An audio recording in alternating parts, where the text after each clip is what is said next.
네, 발표 시작하겠습니다. 네, 제가 준비한 논문은 2020년 유립스에 억셉된 조인트 컨트라스티브 러닝 위드 인피니티 퍼시빌리티라는 논문인데요. 저는 이미지 처리팀에 있는 조경진이라고 합니다. 그럼 발표 시작하겠습니다. 컨텐츠는 다음과 같습니다. 우선은 다들 아시겠지만 컨트라스티브 러닝이 무엇인지 이제 간략하게 설명드리면 좋을 것 같아서 가져와 봤는데요. 컨트라스티브 러닝은 두 이미지가 유사한지 유사하지 않은지에 대해서 어떤 레이블이 없이 피처들을 배우게 하는 머신러닝 테크닉 중에 하나입니다. 그래서 고양이가 들어왔을 때 같은 고양이라고 인식을 하게 되고 다른 개나 새 혹은 코끼리 같은 다른 이미지가 들어왔을 때는 다르다라고 해주는 게 어떤 컨트라스티브 러닝인데요. 그래서 우리는 기존에 있는 슈퍼바이즈드 러닝과 조금 차이가 있는데 슈퍼바이즈드 러닝은 레이블 코스트가 들고 그 다음에 태스크 스페시픽하기 때문에 제너럴라이저빌리티가 조금 떨어질 수 있습니다. 하지만 컨트라스티브 러닝은 레이블이 없이 진행하기 때문에 레이블 코스트가 없고 그 다음에 태스크 아그노스틱하기 때문에 학습이 잘 된다는 가정하에 제너럴라이저빌리티가 기존의 슈퍼바이즈드 러닝보다 좀 더 좋을 수 있습니다. 그러면 우리는 이제 컨트라스티브 러닝 메소드를 어떻게 학습할 수 있는지 확인해 봐야 되는데요. 일단은 기본적인 준비물이 3가지 정도가 필요합니다. 그래서 첫 번째는 시밀러와 디스시밀러한 이미지들이 필요한데 우리가 학습시키고자 하는 그런 이미지와 같다고 하는 이미지와 그 다음에 다른 이미지들의 그런 데이터 군이 필요하고 그 다음에 레프레젠테이션을 잘 가르치게 할 수 있는 인코더가 필요합니다. 그 다음에 마지막으로는 이제 시밀러리티 매저할 수 있는 어떤 매트릭 혹은 로스가 필요한데요. 그래서 우리는 어떤 포지티브 샘플이라고 하는 이 같은 이미지가 좀 더 스코어가 맥시마이즈하게 돼야 되고 다르다고 하는 그런 네거티브 샘플은 다르다라 그래서 미니마이즈하게 돼야 되는데 우리는 보통 로스를 인포엔시 로스를 쓰게 됩니다. 인포엔시 로스는 단순히 그냥 소프트맥스에다가 네거티브 로그 라이클리우드를 조금 변형한 형태인데요.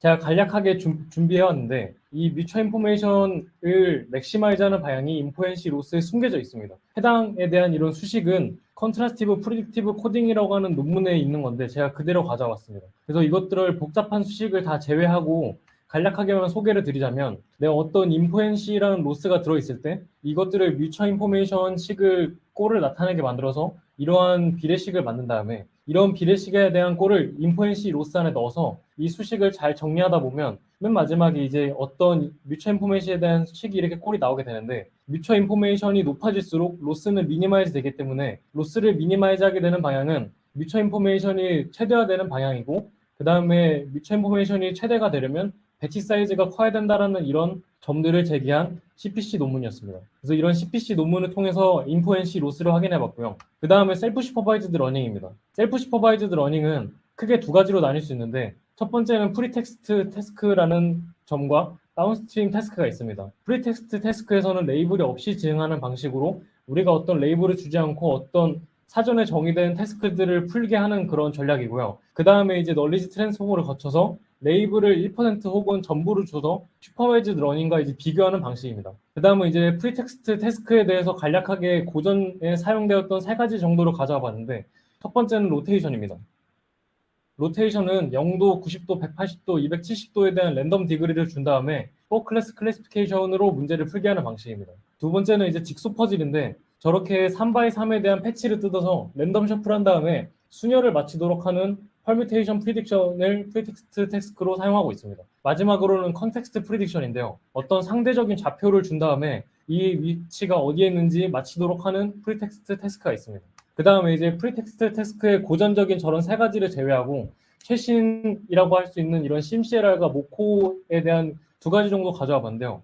첫 번째로 심CLR은 어떤 데이터 어그멘테이션 조합들을 잘 활용해서 그걸 인코더로 가져온 다음에 프로젝션 헤드로 매핑해서 컨트라스티브 러스를 진행하게 됩니다. 근데 여기서도 이제 포지티브 페어를 1개만 쓰고 배치 사이즈 크기에 맞게 네거티브 페어를 많이 쓰게 됩니다. 그 다음 모코인데요. 모코는 이제 어떤 큐에 대해다가 이제 네거티브 샘플들을 배치 사이즈에다가 집어넣고 딕셔너리 형태로 수행하게 됩니다. 그 다음에 이제 모멘텀 업데이트와 메모리 뱅크를 사용하게 돼서 학습을 진행하게 되는데요. 여기서도 똑같이 컨트라스티브 로스 펑션을 사용하게 되는데 여기서도 마찬가지로 포지티브 페어를 하나만 쓰게 됩니다. 그 다음에 이제 모코 V2인데 모코 V2는 심CLR의 어그멘테이션 기법과 프로젝션 헤드를 합쳐서 그 다음에 이제 기존의 모코 V1과 똑같은 로스 펑션을 사용하게 됩니다. 그러면 이제 JCL이라고 하는 이 조인트 컨트라스티브 러닝은 실제로 어떻게 작동하는지 보여드리겠습니다. 처음에 이런 조인트 컨트라스티브 러닝은 기존에 존재하는 컨트라스티브 러닝이 쿼리 키에 대해서 각각 한 번씩만 이런 정보들을 활용한다는 점에서 지적을 하고 있는데요. 이 점들은 독립적인 어떤 컨트라스티브 러닝에 들어가는 퍼지티브 키들이 잘 활용되고 있지 않다라고 주장을 하고 있습니다. 그래서 이렇게 동시에 진행하는 이런 유사한 이미지들이 모든 어그멘테이션들이 상당히 종속적인데 이러한 가정들을 풀리 레버리지하지 못한다라는 점을 JCL에서는 지적을 하고 있습니다.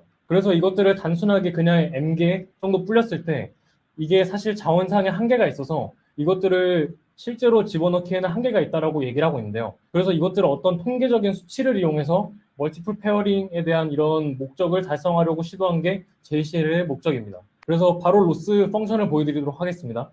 그래서 퍼지티브 키를 m개만큼 늘린 다음에 이 m개만큼 늘려서 디스크리트한 로스 펑션을 컨티뉴어스하게 이렇게 작성할 수 있게 됩니다. 그래서 이렇게 작성된 수식을 단순하게 이렇게 가져와서 이 수식에 대해서 분자 분모를 바꾼 뒤에 여기서 어떤 수식을 통해서 7번식으로 내려가게 되는데요. 5번에서 6번으로 넘어갔을 때는 단순하게 분자 분모만 바꾼 겁니다. 그래서 이제 6번에서 7번으로 넘어갔을 때 얀센 부등식을 통해서 어떤 바운드를 정해주게 되는데요.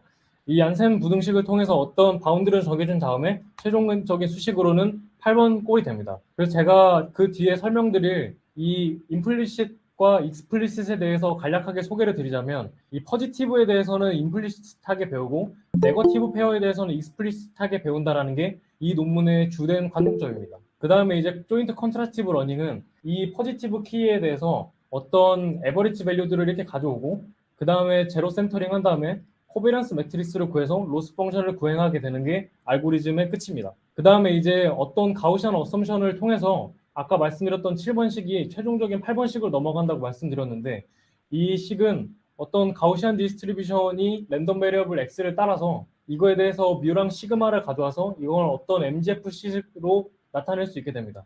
그래서 이런 수식을 가져와서 이 7번식이 MGF에 대한 저런 가우시안 식을 11번처럼 바꾼 다음에 최종 수식은 12번이 되게 됩니다. 그 다음에 이제 어떤 처음에 초기 학습이 잘 안 될 수 있기 때문에 이런 람다라는 이런 파라미터를 통해서 스테빌라이즈를 해주게 됩니다. 혹시 여기까지 질문 있으신가요? 네. 조금 수식이 조금 빨리빨리 넘어가서 그런 부분도 있는데 일단은 먼저 18페이지 한번 볼 수 있을까요? 네, 여기서 이제 A, 17페이지에 있었던 것 같은데 그 A 같은 경우가 이제 기존 목표인 거고 이제 B, C 가면서 B 같은 경우에 이제 멀티플 키를 해서 로스를 구하면 조금 더 정확할 것 같은데 그걸 하려면 메모리가 너무 많아야 하니까 저는 C와 같은 조인트 컨스트럭티브 러닝을 제안을 했다라고 이해를 하면 될까요? 네, 맞습니다. 정확하십니다. 그러면은 B의 바닐라 멀티플 키에서 한 번 계산이 된 포스티브 로스라고 하나요? 어쨌건 이제 포스티브끼리는 가까워지는 거고 네거티브끼리는 멀어져야 하는 거니까 포스티브는 계속 쓰게 되는 건가요? 네, 만약에 B처럼 맞습니다. 표현을 치면은 마지막 부분만 다시 한번 말씀해 주실 수 있나요?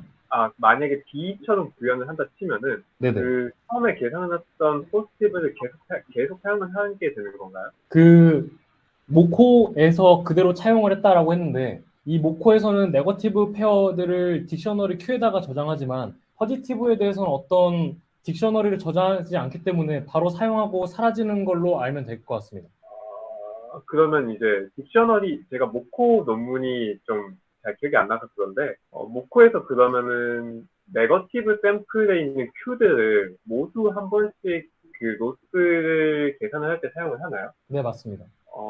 그러면 이제 그 모든 로스들은 어쨌건 포지티브와 한 번씩 다 조인트해서 계산이 되는 거고요. 퍼지티브 하나랑 나머지 네거티브들에 대해서 계산하는 게 맞습니다. 네, 알겠습니다. 그러면은 C의 조인트 컨피던스 로스에 대한 그러면 아이디어는 이제 B 같이 계산을 하면 메모리나 컴퓨테이셔널 코스트가 많이 쓰이니까 어떤 저런 K라는 네거티브 샘플을 가우시안으로 모델링하고 그거에 대한 뮤와 코베리언스 매트릭스 시그마를 구해가지고 샘플링 해가면서 사용하겠다라는 아이디어가 맞는 건가요? 네, 퍼지티브 키에 대해서 샘플링 하겠다라고 하는 게 정확합니다. 퍼스티브 키에 대해서 샘플링 하겠다? 네네. 그러면 저 퍼스티브 키에 대해서 샘플링을 할 때, 그러면 뮤와 그 시그마는 어떤 식으로 했는지 한 번만 더 간략하게 설명해 주실 수 있을까요? 네. 그 제가 아직 설명을 제대로 다 드리진 않아서 그 뒤에 제가 퀘스천 다음에 나오는데 거기서 설명을 한번 다시 드려도 될까요? 아, 네, 그럼 제가 조금 앞서간 부분이 있는 것 같습니다. 아니요. 그러면은 저기서 이제 F가 그러면은 이제 어떤 인코더를 얘기하는 거고 G도 다른 인코더를 좀 얘기하는 건가요? 그 GF 같은 경우에는 그냥 그 제가 아까 심시에라에서 보여줬던 거랑 똑같은데 여기서 이제 어떤 인코더를 통해서 H로 내린 다음에 여기서 프로젝션 헤드 G로 거치는 것들을 말씀드리는데 여기서도 똑같이 이 알고리즘을 통해서 이 F를 통해서 나온 이런 쿼리 인코더랑 이 키 인코더 G가 이렇게 다른 걸로 알 수 있습니다. 그러면 이제 서로 독립적인 인코더라는 말씀이신 거죠? 네, 맞습니다. 네, 알겠습니다. 감사합니다. 네, 네, 알겠습니다. 네, 그 조인트 컨트라스티브 러닝에서 그 임플리시트하다라고 하는 시멘틱 데이터 어그멘테이션에 대한 어떤 논문들을 많이 사용하는데 이 임플리시트 시멘틱 데이터 어그멘테이션이 뭐냐면 우리가 어떤 정보들을 익스플리시트하게 어떤 픽셀 값들을 바꾸거나 컬러라이징하거나 이런 비주얼한 앵글을 바꾸는 게 아닌 우리가 어떤 임플리시트한 레이턴트 벡터 스페이스 안에서 그런 피처들 간의 정보들을 움직였을 때, 다이렉션들을 바꿨을 때 우리가 알지 못하는 익스플리시트하지 않은 임플리시트한 정보들이 잘 학습될 것이다라고 하는 그런 논문인데요. 이 논문들을 바탕으로 이런 코비런스 매트리스를 잘 뽑았을 때 우리가 어떤 샘플링을 잘했을 때 이렇게 학습이 될 수 있다라고 한 논문입니다. 그래서 이런 ISDA라고 하는 이런 논문을 통해서 JCL도 똑같이 적용을 하는데요. 그래서 어떤 가우시안 디스트리뷰션이 이렇게 뮤랑 시그마를 가져왔을 때 이 코베런스 매트리스는 퍼지티브 키에서 뽑게 되는데 이 퍼지티브 키에 대해서는 되게 유사한 구조물을 띠고 있기 때문에 이런 퍼지티브 키 내에서는 가우시안 디스트리뷰션이라고 상정할 수 있다라고 논문에서는 설명을 하고 있고요. 그래서 우리가 흔히 알고 있는 그런 익스플리시트한 데이터 어그멘테이션을 통해서 어떤 네거티브 키들과는 이런 디시전 바운드리를 정하게 되고 임플리시트한 레프레젠테이션을 통해서는 우리가 어떤 포지티브 키 안에서도 잘 이렇게 학습되게 수 있게끔 하는 게 이 조인트 컨트라스티브 러닝의 임플리시트와 익스플리시트입니다. 그래서 이런 점들을 통해서 이런 가우시안 디스트리뷰션이 뮤랑 시그마들을 잘 뽑게 만드는데요. 이런 방법을 통한 게 JCL 기법 중에 하나입니다. 그 다음에 마지막 테이블인데요. 이 테이블에서는 익스페리먼트들을 설명하고 있는데 네 가지 정도로 분할을 하고 있습니다. 넌 컨트라스티브 러닝한 방법과 컨트라스티브 러닝의 방법에 대해서 비교를 하고 있는데 저자들은 컨트라스티브 러닝을 사용했을 때 본인들의 결과가 제일 좋았다라고 설명을 하고 넌 컨트라스티브 러닝을 사용한 결과들과 라지 마진을 떠서 되게 큰 차이가 난다라고 주장을 하고 있습니다. 그 다음에 이제 슈퍼바이즈드 러닝과 언슈퍼바이즈드 러닝을 비교하고 있는데 본인들이 뽑아낸 어떤 댄스한 프리딕션 결과들이 성능이 제일 좋았다라고 주장을 하고 있습니다. 그래서 이제 하이퍼 파라미터로 사용한 이런 밸류들은 퍼지티브 키에 대해서 5 사용하고 그 다음에 템퍼레처를 0.2, 람다 값을 0.4, 4.0, 배치 사이즈로 512 정도로 사용했다라고 합니다. 그 다음에 이제 피규어 2인데요. 아까 설명드린 퍼지티브 키에 대해서 무한대로 늘릴 수 없으니 어떤 바운드를 정해서 본인들이 이렇게 실험을 했을 때 9에서 11, 13 정도 갔을 때 어떻게 수렴을 된다라고 주장을 하고 있습니다.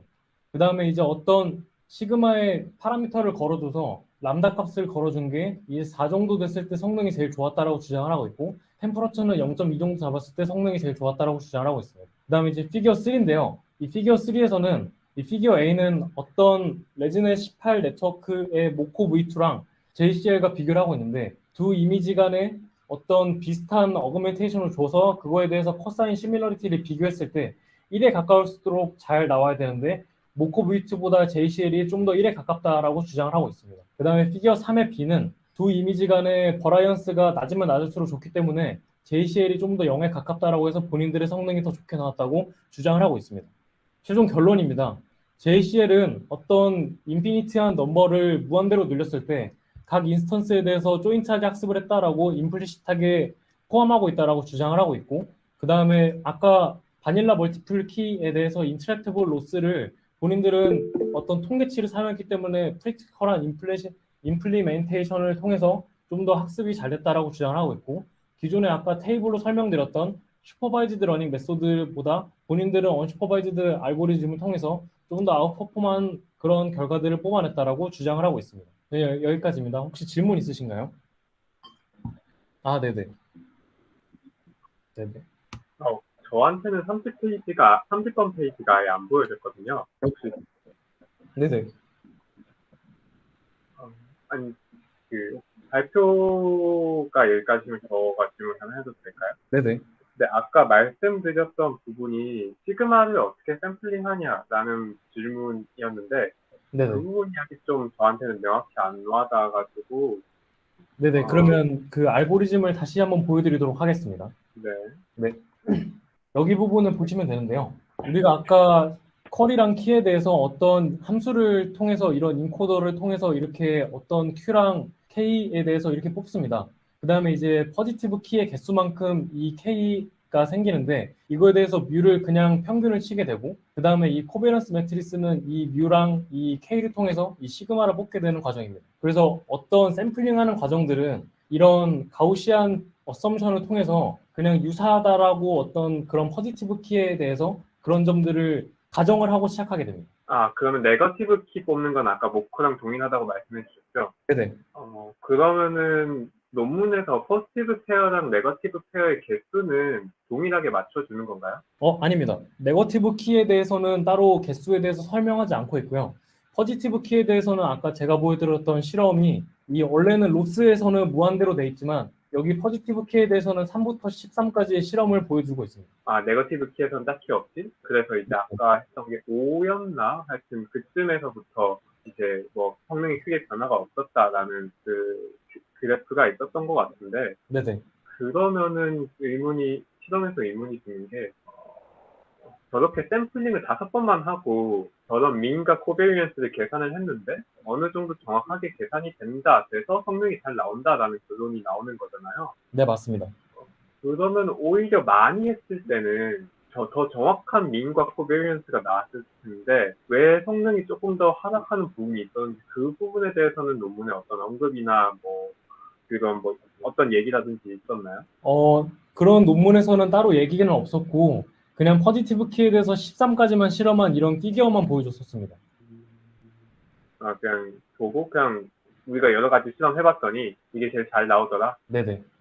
네, 그리고 저는 그 람다 값도 아까 그래프에서 표에서는 4에서 제일 잘 나오던데, 네, 맞습니다. 이 람다 값에 대해서는 이제 저 타우야 보통 템퍼처니까 어느 정도 이해가 가는데, 람다 값이 어디서 나오는지 식에서 잘 안 보여가지고요. 아, 네네. 여기서 나오는 식인데요. 그 코비런스 매트리스라고 하는 아까 그 수식이 방향이 잘 안 뽑힐 수 있기 때문에 임플리시트하게 학습이 잘 안 될 수 있기 때문에 어떤 템퍼러처처럼 역할을 할 수 있는 이런 람다를 걸어주는 식이 여기 있었습니다. 지금 22페이지 그 왼쪽에 있는 수식 말씀하시는 건가요? 네, 맞습니다. 여기 있습니다. 아,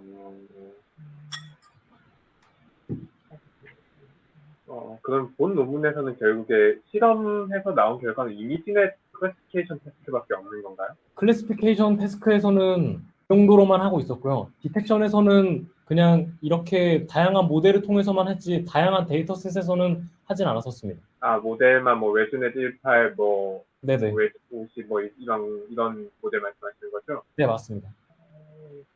제 기억에 이런 연구에서 오브젝션 테스트에서도 실험을 했던 게 있는 것 같아가지고 질문을 드렸던 건데,